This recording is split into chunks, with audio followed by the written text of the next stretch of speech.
रुड़की पहुंचे नेता प्रतिपक्ष यशपाल आर्य ने कहा कि उत्तराखंड सरकार सभी मोर्चे पर विफल, हार के डर से पंचायत चुनाव भी टालना चाहती है सरकार। रुड़की पहुंचे उत्तराखंड के नेता प्रतिपक्ष यशपाल आर्य ने भाजपा सरकार पर जमकर हमला बोला। उन्होंने कहा कि आज सरकार जन विरोधी कार्यों में लिप्त है। इस सरकार में जनता के लिए कोई कार्य नहीं हो रहे हैं। हर तबके के लोग बेहद परेशान हैं। अब हरिद्वार पंचायत चुनाव को भी सरकार टालना चाहती है। यशपाल आर्य नेता प्रतिपक्ष बनने के बाद पहली बार रुड़की पहुंचे थे, जहां कांग्रेस के प्रदेश महासचिव विकास त्यागी के पार्टी कार्यालय पर उनका फूल मालाओं से जोरदार स्वागत हुआ।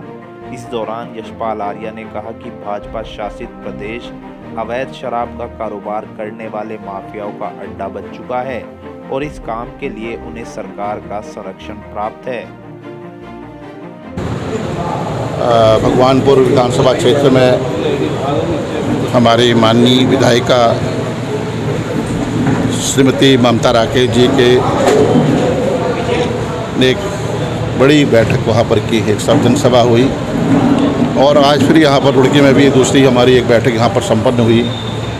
तो जो हमारे वरिष्ठ नेतागण हैं, जो हमारे कांग्रेस के साथी हैं, जो सहयोगी हैं, जो कांग्रेस के कार्यकर्ता हैं, उनके साथ बातचीत की, उनके साथ संवाद हुआ, कई बातें साझा की।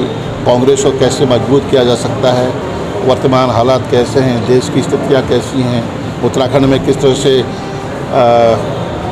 डेवलपमेंट रोक दिया गया है, जो मुख्य मुद्दे थे उनसे पब्लिक का, जनता का ध्यान बांटने की कोशिश की जा रही है, लोकतंत्र कमज़ोर हो रहा है, तमाम विषयों पर आज चर्चा हुई है। जिला पंचायत चुनाव को निश्चित रूप से जिस तरह से माननीय उच्च न्यायालय का स्पष्ट निर्देश है कि अगस्त माह के अंतिम सप्ताह तक हरिद्वार में पंचायत चुनाव संपन्न करें, और लगातार शिकायतें आती रही, जिस तरह से आरक्षण में गलत तरीके से आरक्षण किया गया, गलत सीटें निर्धारित की गई और उसको लेकर भी हमारे जनप्रतिनिधियों में काफ़ी असंतोष था। लेकिन एक सुप्रीम कोर्ट का, माननीय उच्चतम न्यायालय का भी एक निर्देश है कि उन्होंने कहा है, माननीय उच्चतम न्यायालय ने कहा है कि एक विशेष आयोग का गठन किया जाए और जिसके जरिए जो हमारा ओबीसी है उसको आरक्षण को निर्धारित किया जाए, उसके लिए एक एकल पीठ का गठन इन्होंने किया है। उत्तराखंड की सरकार ने कैबिनेट से प्रस्ताव आया है और इन्होंने एक एकल पीठ का गठन किया है। स्पष्ट है कि जिसका कार्यकाल 1 वर्ष होगा, लेकिन इसमें निश्चित रूप से उत्तराखंड की सरकार चुनाव को टालना चाहती है, चुनाव से भागना चाहती है, उन्हें अपनी हार का डर दिखने लगा है।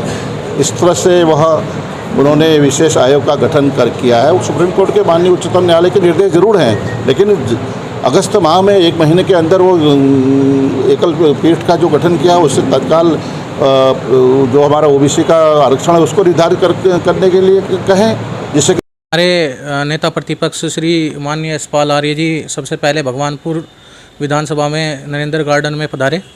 वहाँ सभी कार्यकर्ताओं ने इनका जोरदार स्वागत किया और हम भगवानपुर की सम्मानित विधायिका ममता राकेश और सभी कांग्रेसजन एकजुट होकर प्रोग्राम में दिखे और आशा करते हैं कि माननीय यशपाल आर्य जी के आने से एक नई ऊर्जा कार्यकर्ताओं में देखने को मिलेगी।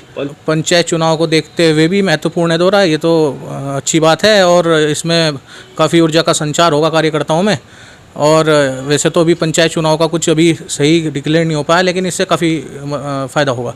हाँ, नेता प्रतिपक्ष बनने के बाद आज इनका पहला आगमन था। सबसे पहले भगवानपुर पहुँचे, इसके बाद ये आवास विकास में एक प्रोग्राम था इनका, इसके बाद ये हमारे यहाँ विकास त्यागी जी के यहाँ पधारे और यहाँ पर भी गर्मजोशी के साथ स्वागत हुआ इनका। पार्टी मजबूत होगी, पार्टी निसंदेह बहुत मजबूत होगी और हमारे ऊर्जावान जो नेता प्रतिपक्ष हैं इनके आने से एक नई ऊर्जा का संचार होगा।